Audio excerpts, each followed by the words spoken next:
గజం భూమి కేవలం 5,500 రూపాయలతో 135 గజాల భూమి కేవలం 7 లక్షలు మాత్రమే. నమస్తే, వెల్కమ్ టు సుమన్ టీవీ. దోమలని చంపడం కోసం ఉపయోగించే కాయిల్స్ ఎంత డేంజరో మీకు తెలుసా? మన ప్రాణాలు తీసేంతగా. ఎస్, మీరు విన్నది నిజమే. దోమలు చనిపోవడం ఏమో కానీ ఆ కాయిల్ వాసనతో అవి మన ప్రాణాలకు ముప్పుగా వాటిల్లుతున్నాయి. తాజాగా ఒక రీసెర్చ్ చేసిన అధ్యయనంలో ఈ చేదు నిజాలు బయటపడ్డాయి. అయితే ఇది ఎందుకు ప్రమాదం, దీనికి పరిష్కార మార్గం ఏంటి, వీటిపై మాట్లాడదాం. ప్రస్తుతం మనతో పాటు ఉన్నారు ప్రముఖ ఫిజిషియన్ డాక్టర్ కిరణ్ గంగా గారు. సార్ నమస్తే అండి. నమస్కారం సార్, ఏంటి సార్ ఈ షాకింగ్ అధ్యయనం? అసలు వార్త చూడగానే ఒక్కసారిగా అందరూ షాక్ గురయ్యారు. ఎందుకంటే మస్కిటో కాయిల్స్ వాడని ఇల్లు లేదు సార్, అందరికీ తెలుసు కూడా అది. సో ఈ అధ్యయనం ఏంటి సార్, అసలు ఏం చెప్పింది? ఇది బేసిక్గా ఇది ఫస్ట్ టైం కాదు ఓకే, ఇలాంటి వార్తలు రావటం. గతంలో చాలా సందర్భాలలో ఇలాంటి నిజాలు వచ్చినాయి. బట్ కొద్ది రోజులు అప్రమత్తంగా దాన్ని వాడకం తగ్గిస్తారు, మళ్ళీ వాడకం యాజ్ ఇట్ ఈజ్గా కంటిన్యూ అవుతుంది. దాదాపు మనకు ఒక 35 years బ్యాక్ ఫస్ట్ టైం మనకు ఈ కాయిల్ అనేది అందుబాటులోకి వచ్చింది. నాకు తెలిసి ఒక 82, 83, 84లో ఈ వినియోగం అనేది ఎక్కువ వచ్చింది. ఈ టాటాయిస్ కాయిల్స్ అని, లేకుండా ఉంటే మస్కిటో రెపెలెంట్ కాయిల్స్ అని చెప్పి వచ్చాయి. అంతకుముందు చూస్తే సాంబ్రానియో, పొగో, లేకంటే ఎక్కువగా దోమతారి మన నెట్స్ వాడేవాళ్ళు. మీరు ఏ ఇంటికైనా చూడండి, ఆ మంచానికి ఒక నెట్ ఒకటి వేసుకుండేవాళ్ళు. సో కంఫర్టబుల్గానే ఉండేది. బట్ ఈ కాయిల్స్ వచ్చిన కొత్తల్లో ఏంటంటే ఇది ఒకటి పెట్టేసే దోమలన్నీ పోతున్నాయి కదా అనే దానికి మనం అలవాటయ్యాం. ఓకే.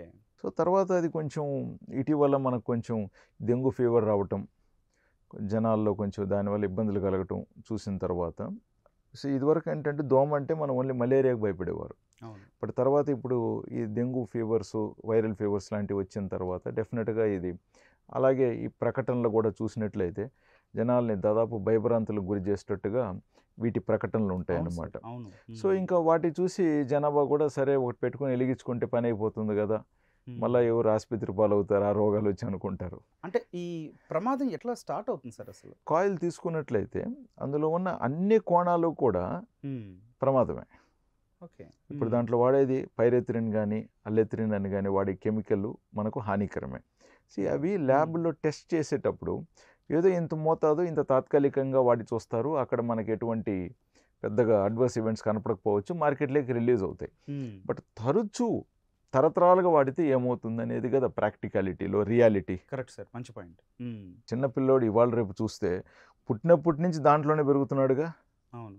సో నేను ఏది వ్యతిరేకం కాదు, బట్ ఎట్లాంటి ఇతర జాగ్రత్తలు తీసుకోవచ్చు, లేదా దీని వినియోగాన్ని ఎలాగ కనీస స్థాయికి తగ్గించుకోవచ్చు, సో అనేది జనాలు అప్రమత్తంగా ఉండాలి కదా. ఇది ఒక్కటే కాదు కదా పరిష్కారం. తప్పనిసరి పరిస్థితుల్లో కొన్ని సందర్భాలలో ఇది తప్పదు, ఏది కాయిల్ అనేది. బట్ ఇట్ ఈజ్, అది ఎవ్రీ టైం అదే పరిష్కారం అనేది కాదు కదా. ఇప్పుడు ఒక అడ్వర్టైజ్మెంట్ చూసినట్లయితే, ఇఫ్ ఐఎమ్ నాట్ రాంగ్, దోమలు కిటికీలు తెరిచారేంటి, సాయంత్రం దోమలు వస్తాయి కదా అని ఒకరు అడిగితే, మా ఇంట్లో కాయిల్ పెట్టున్నాం కాబట్టి కిటికీలు తెరిచినా మాకు ఇబ్బంది లేదు అన్నట్టుగా ఉంటుంది. సో అంటే అదొక ఇది ఉంది కదా అనే ఒక విచ్చలవిడితనానికి గురి చేస్తుంది జనాభాలకి, లేని ఫాల్స్ థింగ్స్ని పైకి తీసుకొస్తుంది. అదేవిధంగా మీరు చూసినట్లయితే ఈ ఫ్రాగ్రెన్స్ అంటే సువాసన కల్పించే పెర్ఫ్యూమ్స్ లాంటివి, అల్టిమేట్లీ అవి కెమికల్సే. ఆటోమేటిక్గా రిలీజింగ్ ఉంది కాబట్టి వాసన ఉన్నా కూడా ఇది వేసుకుంటే సరిపోతుంది అన్నట్టుగా ఉంటుంది. ఒక రకంగా అవి కూడా హానికరమే. ఇప్పుడు మీరు ఊపిరితిత్తులు డాక్టర్ని అడిగినారంటే అన్నిటి పెద్ద ఇంత లిస్ట్ ఉంటుంది వాళ్ళ దగ్గర, ఏది వాడినా కూడా హానికరమే ఊపిరితిత్తులకి. మన లంగ్స్ సిస్టమ్ అనేది ప్యూర్ ఎయిర్ని, దాంట్లో ఉన్న ఆక్సిజన్, కార్బన్ డైఆక్సైడ్ ఎక్స్చేంజ్ చేయడం కోసం తయారు చేసినవి. ఏదో కొన్ని డస్ట్ పార్టికల్స్ ఏదైనా లైట్గా ఉంటే అవి కొంచెం వాటితో మేనేజ్ చేసుకోగలుగుతాయి, ఏది ఆస్తమా లేని వాళ్ళల్లో. బట్ ఈ కెమికల్స్ వల్ల ఏమవుతుందంటే కన్సిస్టెంట్గా కంటిన్యూస్గా మనం తీసుకుంటున్నప్పుడు డెఫినెట్గా ప్రమాదానికి గురవుతున్నాయి అన్నమాట. అంతేకాకుండా ఆనాడు ఓవరాల్ పొల్యూషన్ తక్కువ. ఆ పొల్యూటెంట్స్లో ఉంటే ఇది ఒక్కటే ఉండేది. అవును. ఒక 35-40 years బ్యాక్ ఎప్పుడైతే ఈ కాయిల్స్ అనేటివి కొత్తగా వినియోగంలోకి వచ్చాయో, ఆ రోజు నగరంలో వాహనాలు ఏంటి అసలు. బట్ ఈరోజు మనుషుల కంటే ఎక్కువగా వాహనాలు కనపడుతున్నాయిగా మనకి. సో ఓవరాల్ పొల్యూటెంట్స్ పెరిగినాయి కాబట్టి ఇది కూడా మేజర్ కన్సర్న్ అయిపోయింది ఇప్పుడు.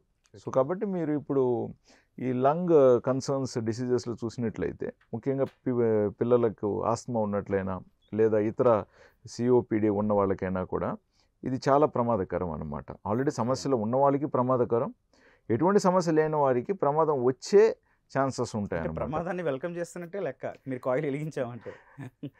ఒక రకంగా అటువైపు నుంచి మనము చూస్తాము, బట్ కానీ సామాన్యుడు ఏం చూస్తాడు, ఇది పెడితే దోమలు పోతున్నాయనే కదా ఆలోచిస్తారు. అవును. ఇప్పుడు నేనైనా కూడా ఒక చోట దోమలు ఎక్కువ ఉంటే కాయిల్ పెట్టకపోతేరా దోమలు ఇన్ని ఉన్నాయి, ఎలా దోమలు కూర్చోవాలనే కదా అడుగుతాం. అవును దేర్ ఆర్ రీజన్స్ అన్నమాట. సార్. అసలు ఏం జరుగుతుంది, సిమ్టమ్స్ ఎట్లా ఉంటాయి ఈ పొగ పీల్చినప్పుడు, లేకపోతే ఫ్రీక్వెంట్గా ఇవి వెలిగించినప్పుడు, ఆ పొగ తీసుకున్నప్పుడు ఎట్లాంటి సిమ్టమ్స్ ఉంటాయి? ఒక నార్మల్ మనిషికి బహుశా ఎటువంటి సిమ్టమ్స్ లేకపోవచ్చు. ఓకే. దాదాపు 190 మందికి ఆ సందర్భంలో ఏమీ ఉండదు. మేబీ కొన్నిసార్లు ఆ వాసన నచ్చకపోవచ్చు, లేదా పొగ కొంచెం ఇతనికి పడకపోవచ్చు, అంతేగాని ఇన్కన్వీనియన్స్ రావచ్చు కానీ. బట్ ఆల్రెడీ ఎవరికన్నా కొంచెం ఆస్తమా ఉన్న పేషెంట్ కానీ, లేకంటే ఇంకొంచెం బ్రీతింగ్ ఇష్యూస్ ఉన్న వాళ్ళు ఇటువంటి పొగ తగిలినప్పుడు వాళ్ళకి ఆ ఊపిరితిత్తుల్లో ఉన్న అల్వియోలై కొంచెం క్లోజ్ అయ్యే ఛాన్సెస్ ఉంటాయి. కాబట్టి వాళ్ళకి గాలి పీల్చుకోవడం కష్టమైపోయి ఆయాసం రావచ్చు, బ్రెత్లెస్నెస్ రావచ్చు, జనరల్గా కొంతమందికి తిప్పుతున్నట్టు, వికారంగా ఉన్నట్టు కనిపించవచ్చు. సో సిమ్టమ్స్ ప్రతి ఒక్కరిలో ఉంటాయనేది కాదు ఇక్కడ మనం. ప్లస్ మనం మాట్లాడుతున్నది కూడా సిమ్టమ్స్ ఉన్న వాళ్ళ గురించి కాదు, ముఖ్యంగా సిమ్టమ్స్ లేని వాళ్ళ గురించి. Correct sir. కాయిల్ అనేదాన్ని ఎంత అవసరం అంత వాడుకుంటే మంచిది. ఒకవేళ మీరు పెట్టారు, దోమలన్నీ పోయినాయి, హాఫ్ కాయిల్ అయింది, ఆపేయచ్చుగా, కిటికీ తలుపులు ఇంకా మూసేసుకోవచ్చుగా. కానీ అలా కాదు కదా సార్, వెలిగించామంటే నైట్ మొత్తం అది ట్రావెల్ అవుతూ ఉండాలి. ఈరోజు భారతదేశం ఆర్థికంగా కొంచెం ముందుంది కాబట్టి ఆ 5 రూపాయలు 10 రూపాయలు కొంచెం కనపడట్లేదు. బట్ ఒకప్పుడు ఆ కాయిల్ని ఒక రౌండ్ వాడి అది కట్ చేసి మర్నాడు మళ్ళీ వాడుకొని అట్లా ఒక కాయిల్ని వారం రోజులు వాడిన సిచ్యువేషన్స్ ఉన్నాయి. అవును సార్. బట్ అది దాంట్లోంచి వచ్చే పొగ మనకు ప్రమాదకరం కదా. ఇప్పుడు పైరెత్తిరం కాకుండా ఈ పొగ రావటానికి కూడా, ఈ పొగ వ్యాపించడానికి కూడా ఇంకా కొన్ని కలపడం జరుగుతుంది. కొన్నిసార్లు అందులో హెవీ మెటల్స్ ఉండే ఛాన్సెస్ కూడా ఉంటాయి. సో అవి కూడా మనకి దీర్ఘకాల వినియోగంలో హానికరం అని చెప్పి మనకు అర్థమవుతుంది. కాబట్టి సో ఇప్పుడు నేను ఇలా చెప్తున్నప్పుడు మీరు అడగచ్చు నెక్స్ట్ క్వశ్చన్, సార్ మరి కాయిల్స్లో పొగ కదా, మేము డైరెక్ట్గా స్ప్రేలు వాడుకోవచ్చు అని కూడా అడుగుతారు. బట్ స్ప్రేలో కెమికల్ అయితే సేమేగా. సో దానివల్ల వచ్చి ఇంకా వేరే ఇతర ప్రమాదాలు అన్నమాట.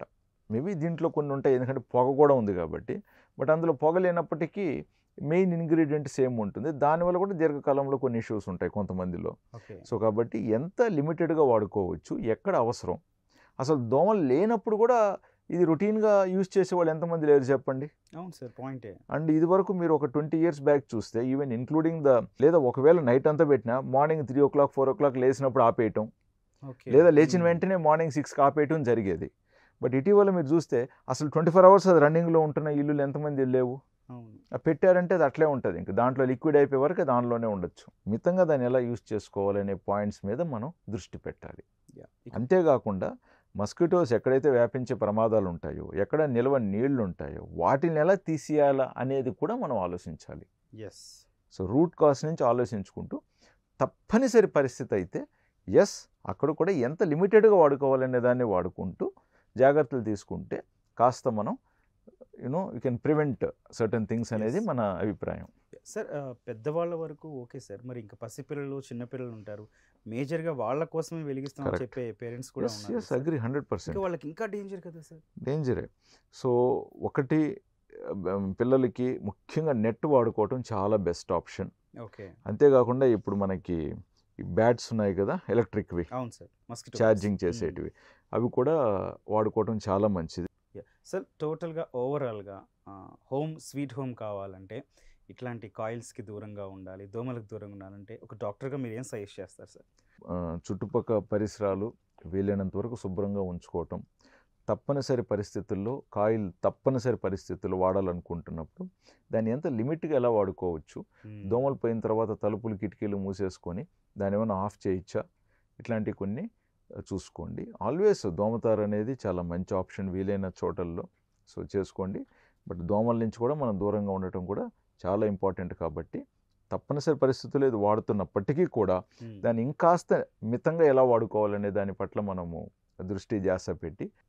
థ్యాంక్ యూ సార్, చాలా బాగా చెప్పారు. మొత్తంగా మనం వాడే ఒక్క మస్కిటో కాయిల్ 100 సిగరెట్ల ఎంతైతే హాని చేస్తుందో అంత హాని చేస్తుందంటూ కూడా రీసెర్చ్ చెప్తున్నట్లయితే డాక్టర్ గారు కూడా చెప్తూ ఉన్నారు.